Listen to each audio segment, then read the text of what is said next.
BS.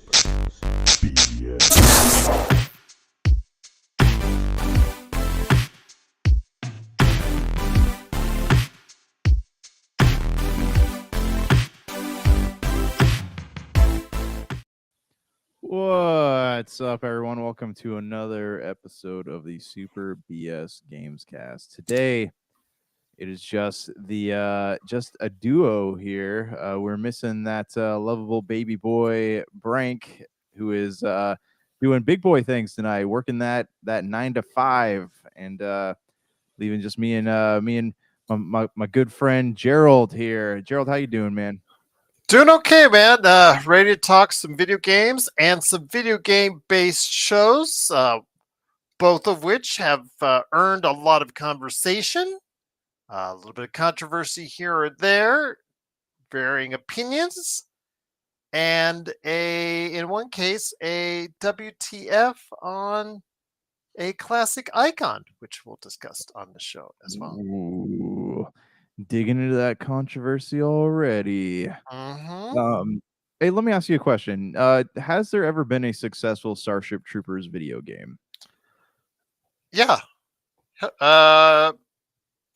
Of course, I think so. Well, actually, the last two that just came out in the past couple of years, those two were not failures. Especially the last one has actually reported good, decent numbers as far as, I guess, for a small, I want to say indie, but smaller studio project.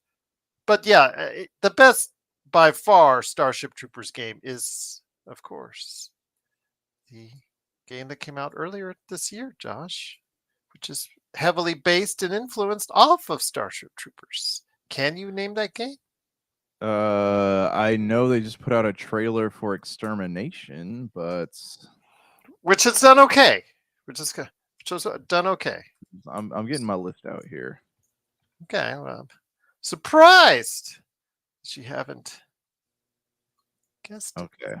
I'm getting it out here. Is it called? It's not called Rico's Roughnecks, is it? All right, so here we go. We have Rift Trooper. Mhm. Wait, no, that's not. Those are board games. No, I don't want this. What is this? I got you on that one, but you're gonna hit yourself in a second here when I say what it is. Is it just called Starship Troopers? No, it's Helldivers 2, man. Oh, is that a Starship Troopers game? That is very much based on the in lovingly, by the way. The game makers have admitted it, and especially if you watch it, the way it's based, the way the training against a lot of the bugs, but also the sarcastic and very, I guess, just noteworthy tone that they have throughout the game. It's like, of course, what we saw as far as throughout the movie itself, Starship Troopers, as far as how much it's a their opinion as far as what certain things in our society could lead to if gone wrong, which of course at the time not many people got, but in years since, of course, that everybody seems to have gotten the message now, and hopefully one day we'll get again in maybe a revamped TV or film. But yeah, it is very much based. The creators have said Helldivers 2 is based off of it. I can see that. I can see the resemblance. It's funny with like Starship Troopers, you're mentioning the like what do you call it, the political undertones or whatever. You have to watch that movie several times in order to pick up on them, because at first you watch it and you're just like not terrified, but you're shocked by the amount of gore and violence on the screen. And then you watch it again and you're like noticing other things. And on the third pass through, at least for me, I was like, oh, that's clearly a reference to Nazi Germany. And so Yes. Yeah. All right, but I got a list here. Okay, so I have but it was Paul Verhoeven's way he directed it. A lot of people misinterpreted that.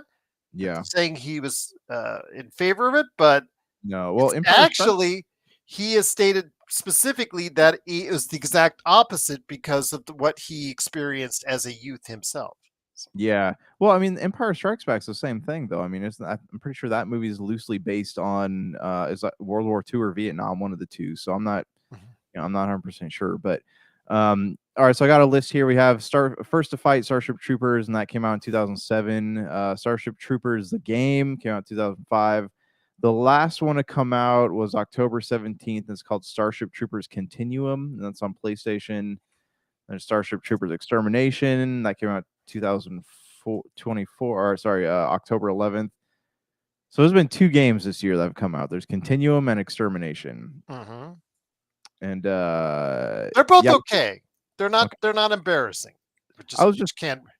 yeah. Well, I mean, I was just curious. You don't see like people don't summer games or whatever, and the Game Awards, all these places that show the high profile trailers. You never see something for Starship Troopers, even though it seems like a property that'd be prime for like a big video game franchise. They're just not made by large entities. They don't feel Sony's never pushed it. In fact, because Sony is the one that actually, I believe, has the rights to it. As Mhm. far as TriStar, Sony TriStar, and they just never really have pushed it. And to me, it would just scream, let's go ahead and do this on a larger platform. Like, let's create a game for it for PlayStation 5, first Yeah. party, etc., etc. But no, not really. It seems to be something, I guess, maybe that Sony either doesn't have full control of, or they just don't seem that interested in. Mhm. But it was a pretty good success in its run on Netflix, which just ended in the recent months. I watched it personally 5 times while it was on Netflix, and uh, I think it's just something they should go back to in a game or on a larger scale, a game form or a television or movie deal. So that's just me. Yeah, well, I mean, like I said, it has the makings of like a Halo-esque game, or even something along the lines of Resistance: Fall of Man. Like that would be Agreed. there's big potential in that franchise if they were to separate themselves from the cheap developers and mobile games and things like that. They could probably make something really special. Yes, they could. Absolutely. And I agree with you wholeheartedly on that. I just am hoping that they will do that someday in some form or fashion, because I really think it would work with audiences. I know that we've always talked about on the Cosmos about going back, doing the nostalgia thing. It doesn't always click, but I think if there's one property that would work, if it's done well, it would be Starship Troopers. You use a mix of the old characters and the old actors Yeah. with a mix of new, and I think you've got something good on your hands, my friend.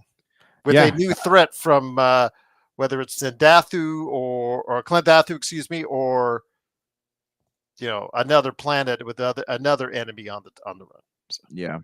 Yeah, I agree. And also Starship Troopers was influenced by Ender's Game too. So it's funny how every piece of science fiction has influenced another, and we have science fiction influencing things happening in the real world, right? Like a lot of the mhm. surgical tools and medical things that we can do, we probably would not have thought to try them if not for a lot of these big works of science fiction out there. So You anyways, got it. fun facts. All right, before we get into some game stuff here, I got to ask you, did you check out that trailer for 28 Years Later today? I did. I actually saw it yesterday. I should have sent it over to you, but I was so giddy telling you about Chris Evans coming back into the Oh, MCU. that, Forgot to yeah, go ahead and send that over to you. But yes, I saw it. I love that haunting music. I don't know if it's like an old song actually that is an old song, or if it's something that they made in that style, but it yeah, it fits perfectly to the trailer. So yeah, well done, whoever made the trailer, because I think it really sells it really good. yeah. So it's a poem by Rudyard Kipling, and they recorded in like a really scratchy voice, make it sound like it's coming off a record player. Really cool. But Mhm. I don't think I've ever like looked at a trailer and stepped back and been like, man, that was the perfect trailer. But that was probably the perfect trailer because it set out to do everything that it meant to do, and more. Like it kept me Yes. glued to the screen the whole time. Like I want to watch more. I want to see what happens. But I'm also terrified. Do I want to keep watching this? And it was great. It was really, really great. Well, I'm looking forward to it, man. It's been a long time since I got back into that universe. I was kind of, how should I say, kind of turned me off the minute that Brendan Gleeson got infected. Oh, spoilers! But yeah, if you haven't Oh seen it, it's no. been almost 28 years later. Ah, So if that's the case, yeah, kind of like because Brendan Gleeson's one of my favorite actors. So yeah, just seeing him get infected, like, ah, bummer. But all right, it is what it is. But yeah, it was a really good first two turns by Danny Boyle, the director of mhm. the first two, and yeah, I expect nothing less on this one. Although people are speculating if that zombie in the trailer is. It's Cillian Murphy. Yeah, I know. I saw that. Yeah, we'll Oh, have to wait and see, won't we? absolutely.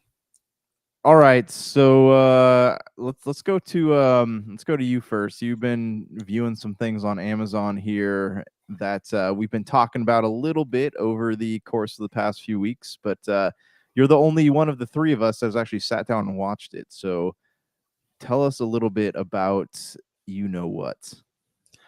Well, that would be Secret Level, Amazon Secret Level, which just came out. This is an anthology of video games. Certain specific video games are covered in each of the episodes in this anthology. It's from the makers of one of the, I guess, more popular or more revered uh, animated anthologies that's been out there on Netflix called Love, Death, and Robots, which I have personally enjoyed over years. I think it's been on at least one of our best pop culture lists in the past. And so far as eight of the, I don't know if it's 16 episodes, but it is if the first eight episodes dropped this week. They average anywhere from 8 minutes to 15, I think.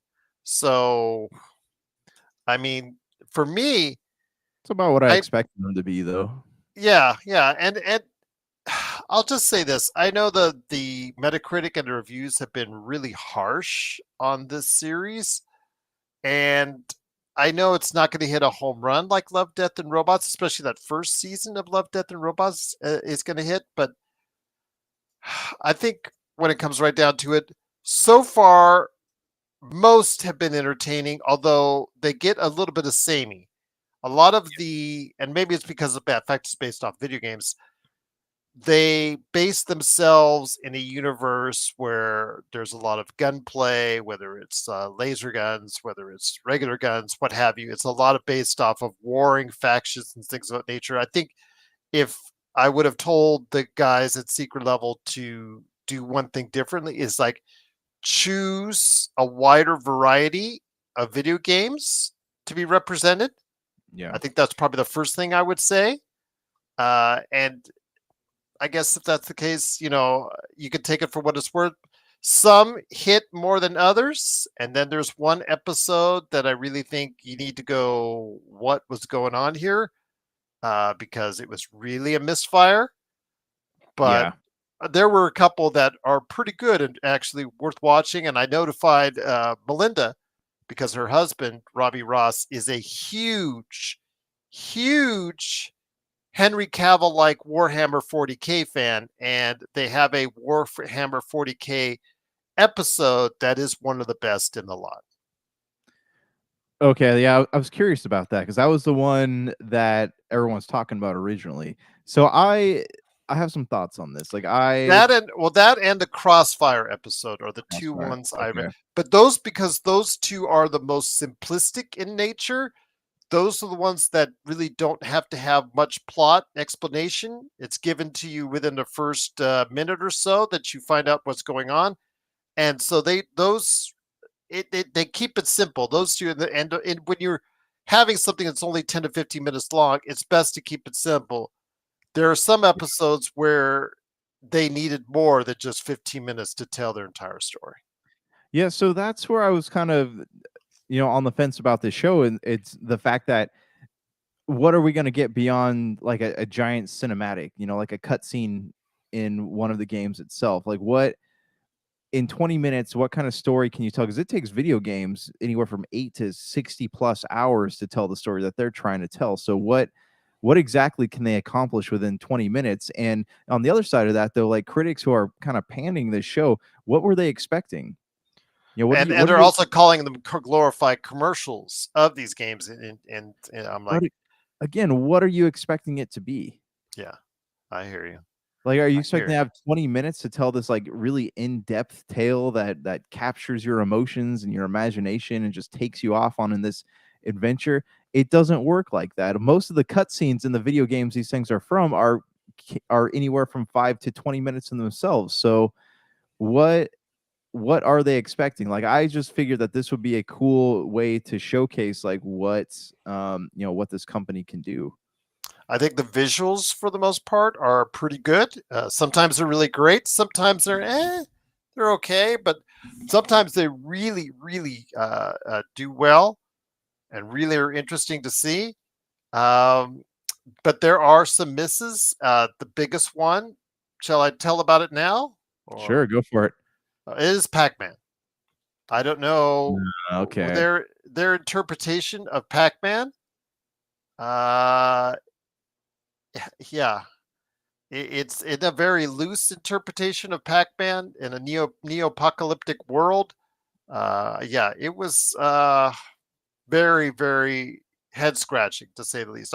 I can't believe that they went there, and that episode alone should be thrown out as trash. Um, I know the other one that a lot of people were talking about was New World, the Once and Future King, which starred Arnold Schwarzenegger.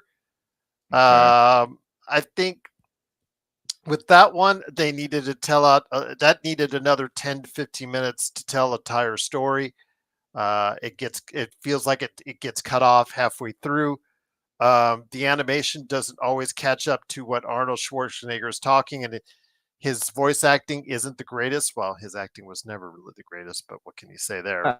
And then Keanu Reeves with Armored Core Asset Management. It's great that he has embraced the video game community, but yeah, seeing this one with Armored Core just kind of was just like it was there. He just gets in the cockpit and he's there, and yeah, he's battling, and then that's it.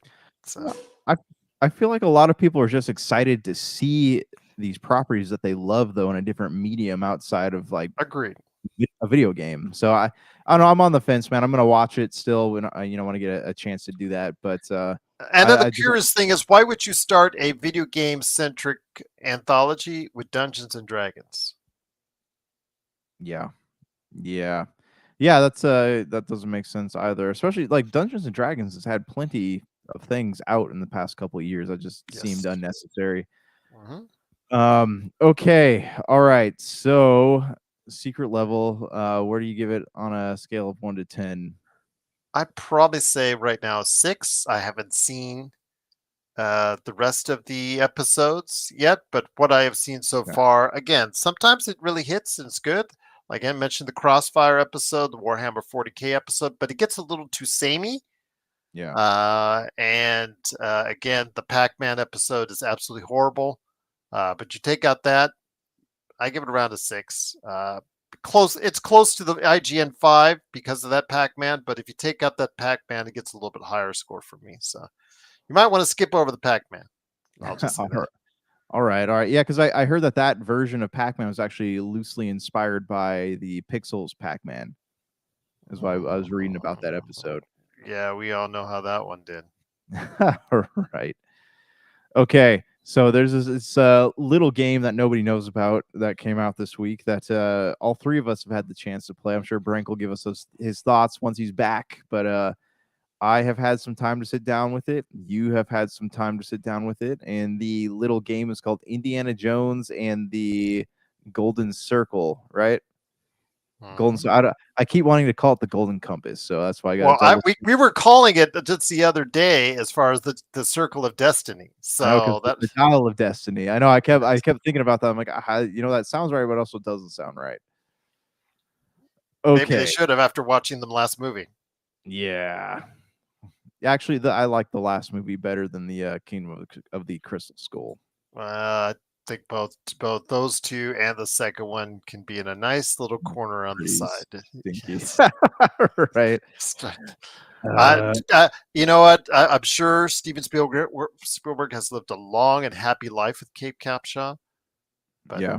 to have her scream through an entire movie along with Kihei Kwan, who I'm so happy got a Academy Award, tremendous performance, but to indie, and then Yeah. hear Andy, they're both screaming and whining throughout the entire movie. I would never want that experience again. Yeah. Oh yeah. I'm Take, I wanted the actor actually to take my heart out halfway just through that movie. put you out of your misery. Yes, yes.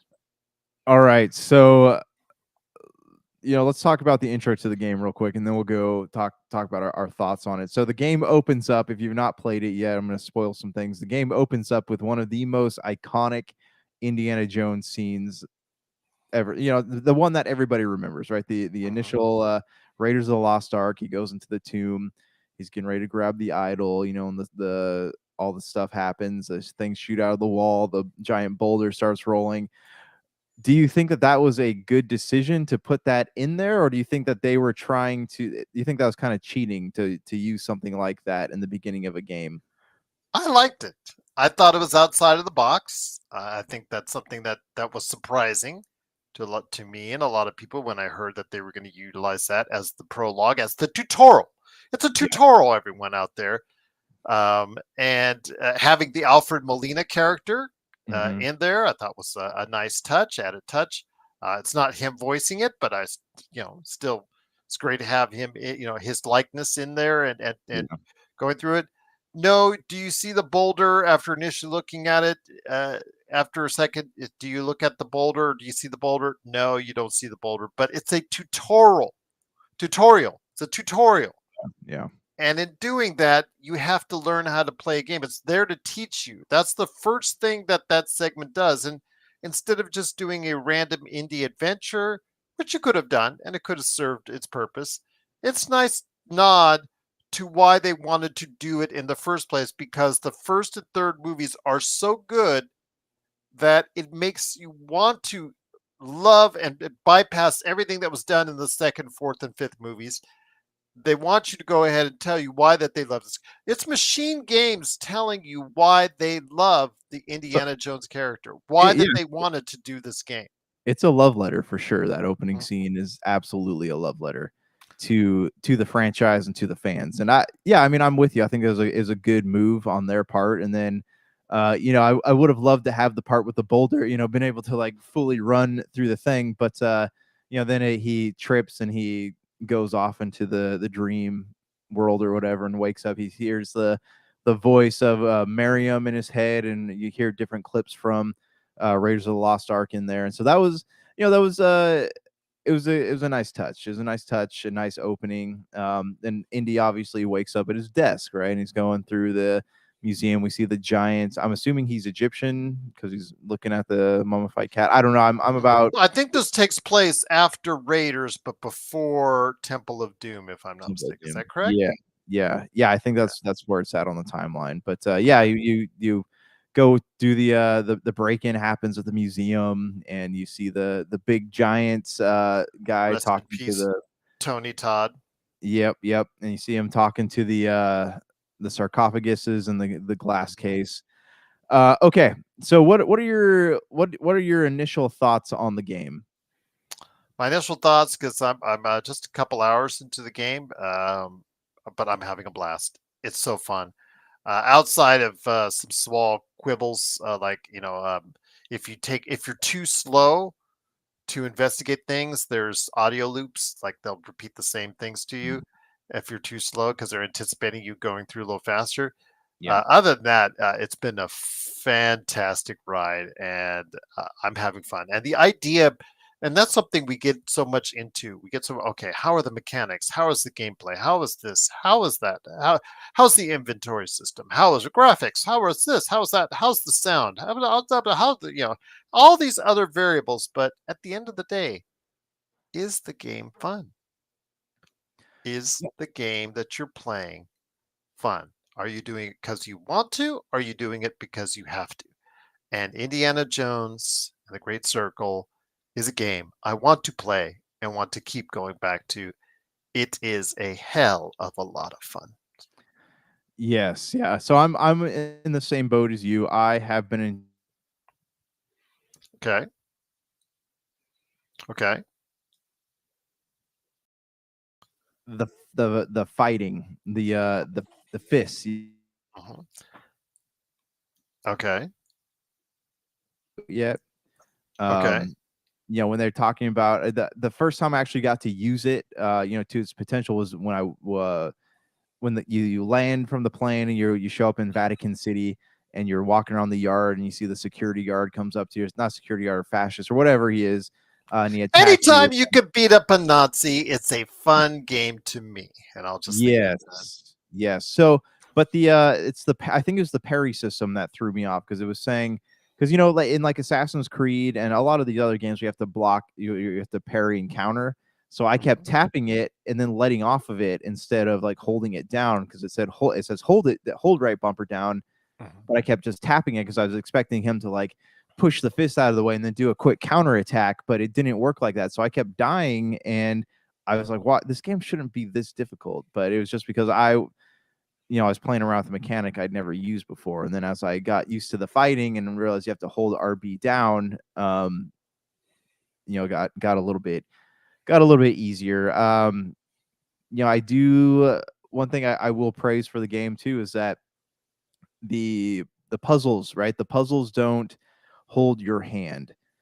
Uncharted does that a little bit where it tells you like if you take too long to do something, it like tells you to do something.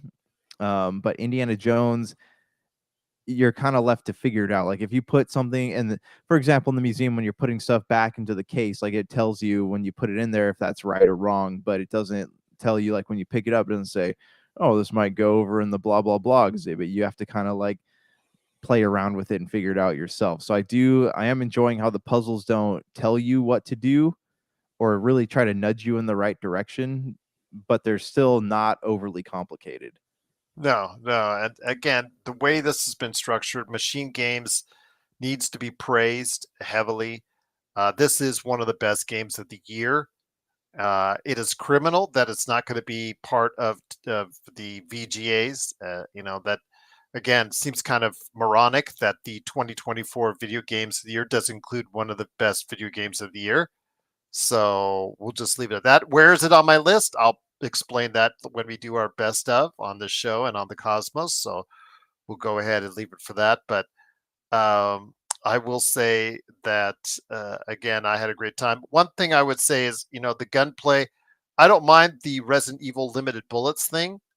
I think that's good. That's smart. But the gun itself, you needs to be a little bit more effective. It needs to be because the guys when you pull out your revolver, I think we all know the iconic scene in the original Raiders of the Lost Ark where he just blows Mhm. away the swordsman one shot. Now, mind you, you don't have to have it blow away. Each guy be blown away with one bullet. You could have it like where if you hit him in the shoulder, he gets hit in the shoulder, but he acts like he gets hit in the shoulder, something like that. But it should be a little bit less of a bullet sponge. But again, they don't want you to use guns very much in this game. They want you to more work on as far as other melee type combat and stealth combat is what they clearly want you to go ahead and do first and foremost. And yeah, I wasn't really a stealth guy and still not to this day, but my gosh, I'm still having a lot of fun stealthing in Indiana Jones, and believe me, it's just been a great time. And I'm taking my time with this one. I'm taking my time to explore a lot of places. I'm not going to do the OCD Josh thing, but I am going to go ahead and do as much as I can while I have the time to do so. Yeah, it has just been well worth the ride so far. Yeah, so what I love about it is that that you don't you run out of ammo pretty quick, but you have to rely on all the other mechanics in the game. The fist, the whip, the gun, like everything plays a part, and that allows you to play the game in so many different ways that it doesn't limit you to what you can do. And because of that though, it actually feels like you're there, like you're Indiana Jones, like you're in the movie. Like I was expecting it to be I was expecting it to have some cool parts to it, but kind of be one of those like, oh, it's a movie, it's an adaptation of a movie franchise, so it's probably going to be lacking some things. But so far, actually, I haven't seen anything that's lacking. Yeah, Um, it's been a and lot of fun. yeah, and if you look at They haven't released a lot of numbers for this yet. I know Steam released day one numbers, and that they had a player count of 8,000 players, which I'm assuming is pretty good for that platform. But Seems to be a big hit so far everywhere else by every metric. I mean, all the YouTubers, almost all of them are praising it. The reviews, Metacritic has it close to 90. Seems to be getting a lot of interest. I just hope Microsoft pushes this game a lot more mhm, before the end of the year. yeah. Yeah. So, all right. So we're gonna have a little bit of a shorter episode here today, but before we head on out here, I want to ask you the Game Awards are tomorrow night.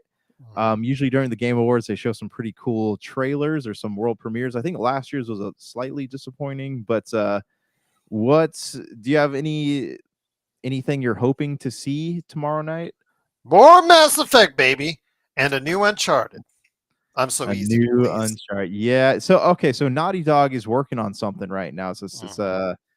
was I think it's a fantasy or science fiction game. So I don't know if it Probably. is Naughty Dog, but do you think that they would pass Uncharted off to another company if need be? I hope not. I hope not. I know that the originators are not in there, but Neil Druckmann did a pretty good job, although they stretched out. We've talked before about Uncharted 4 being stretched out a little thin, just to stretch out the time playing. This is when during a period of time in the late teens when everybody started saying, "Oh, you got to have this many hours of your game. You got to have this many hours in your game. You got to have your game playing this many hours," and so they stretched it out to accommodate it, as opposed to just trying to tighten it up and make it the great experience it could have been. It Yeah. was a good experience, but could have been much better. I think yeah, I would not. I'm hoping they would not. Just to me, I think it should stay in house. It's the IP that really put them to another level of storytelling and game recognition. Yeah. Naughty Dog is Naughty Dog because of Uncharted, not The Right. Last of Us. The Last of Us is the cherry on top. It is they are where they are because of Uncharted and Uncharted 2, and they should not forget where they have been. Okay, so this is where it confuses the hell out of me that they did a remake of The Last of Us before they did a remake of Uncharted. Uncharted is way older and way more in need of a remake than The Last of Us was. So where did that decision come from? Like we I don't. love The Last of Us so much that we're going to remake it and remaster it on across 3 different consoles. Yeah, Whereas I'm. Uncharted has gotten, it's gotten its remaster, or I don't even know if the game was remastered or if it's just repackaged, No, but it's just repackaged because they put it bundled with the Thieves, all the Thieves games together, 1, 2, and 3, and I think some of the DLC for after Uncharted 4. They did yeah. a whole bundle thing. They put 1, 2, and 3 together, and then they put Uncharted 4 and the DLC together. So yes, but they've never really remastered the Uncharted series, to my knowledge. So knowing that though, it would make a lot more sense to put some assets into remaking the Uncharted game, or at least upresing what's been done already, as opposed to just sitting on the franchise and letting it go cold. Like like I said, it surprises the hell out of me that they have not done something like that because it's a cash grab, but it's a cash grab that will earn you some cash, and it's something that people actually want. So, um, yeah, I don't know. It's definitely there, and it's ripe for the picking. I'm just saying that you might want to look at it from the fact that yes, they both The Last of Us and Uncharted have sold similarly as far as numbers are concerned. Uh, so both deserve the same kind of love and recognition. But right now, it seems to be all about The Last of Us, and of course, the hit TV show obviously plays into some of that. And there's still more story to tell with The Last of Us and The Last of Us 3 and all that, and of course the TV show. But yeah, it's just shame. So Yeah, yeah. uh, but yeah, absolutely. It's something that hopefully we will look into and hope that happens. But yeah, what are you looking to go ahead and see at the Game Awards coming up? So I would really like to see a Spyro the Dragon trailer drop, and I would like to see a release date hit for Fable. Like that, those would be my two dream predictions. So I was thinking about Fable today, and I was thinking like it's been what 3 years now since they first showed that trailer. Was it 3 But years ago? no, I think it was less because just showing the mockumentary Office style one. No, because we originally got just the trailer where the butterfly got eaten by the frog, right? And the Yes, frog but got then they eaten had by that mockumentary one. Don't you remember the mockumentary Office style one that they that had? was that was the following year, if I remember correctly. I'm So pretty that's sure 2 it's been, years. but then last year we also got a trailer. I'm pretty sure there's been three. I don't know. I could be wrong, but You could be right. No, you're probably right. It's been 2 or 3 trailers, but yeah, yeah, we're all, I was it's got to be their fall game next year. Fable's yeah got to be their fall game next year. for sure. But yeah, that's kind of what I'd be hoping for because I mean I don't see anything being touched with like we talked about Uncharted or God of War or any of those big franchises. I think we'll get hopefully we'll get something. I don't know what last year, like I said, last year weren't really anything big talked about, so I don't know. But yeah, Uh, looking forward to seeing what's going on. I know that you said we're trying to work something behind the scenes, so hopefully after the Game Awards, we'll go ahead and be able to talk about it while it's fresh. I'm hoping to have a few people there and hoping that you'll be part of it, Josh. But I know even if you're not, you're going to be saying something about the VGAs at some point in time, real soon. oh yeah, we'll talk on, and I'm sure if I'm not there, we'll talk on Pop Culture Cosmos or Super BS next week, and as we lay out our predictions and whether or not we got them right or wrong. Oh, we got them right. We're always right. Oh, we're always right, 100%, We 100%. just forget about it when we're wrong. Huh? I don't remember saying that. No, I remember saying that. it's not Somebody like it's on edit that YouTube or stuff. anything. Yeah, go back, fact check. All right, cool, man. Well, yeah, like I said, we're gonna keep it short tonight. We'll be back next week with all three of us, hopefully, and we'll talk about the VGAs. But until next time, Gerald, you got any closing thoughts here? Play Indiana Jones and the Great Circle, and you are doing yourself a disjustice if you're not. If you're sitting there saying, "Well, I'll wait for PlayStation to get their copy of it and all that," blah blah blah blah blah.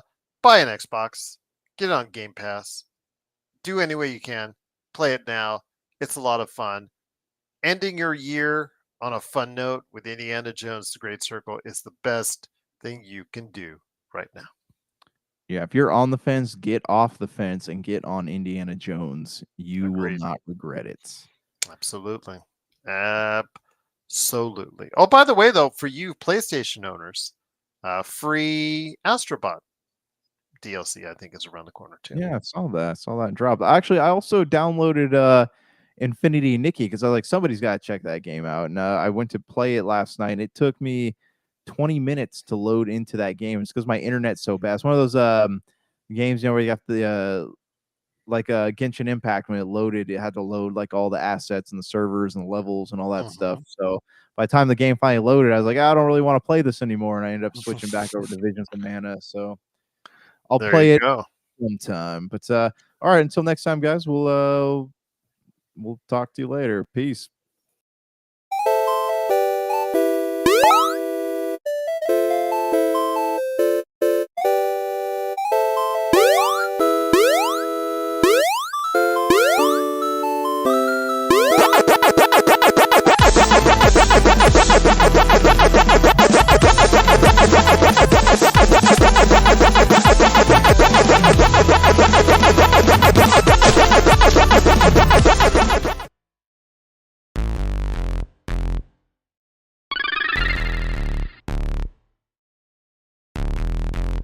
Super. BS.